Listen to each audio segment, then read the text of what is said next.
دجلہ اور فرات آج بھی بہہ رہے ہیں، 1352 سال پہلے بھی بہہ رہے تھے، مگر اس روانی میں اور آج کی روانی میں بہت فرق ہے۔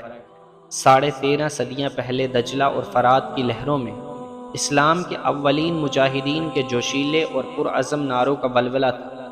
ان دریاؤں کے پانیوں میں شہیدوں کا خون شامل تھا۔ شمع رسالت صلی اللہ علیہ وسلم کے شدائی اسلام کو دجلہ اور فرات کے کنارے کنارے دور آگے لے جا رہے تھے۔ زرتشت کی آگ کے شعلے لپک لپک کر مسلمانوں کا راستہ روکتے تھے۔ مسلمان بڑھتے ہی چلے جا رہے تھے، ان کا بڑھنا سہل نہیں تھا۔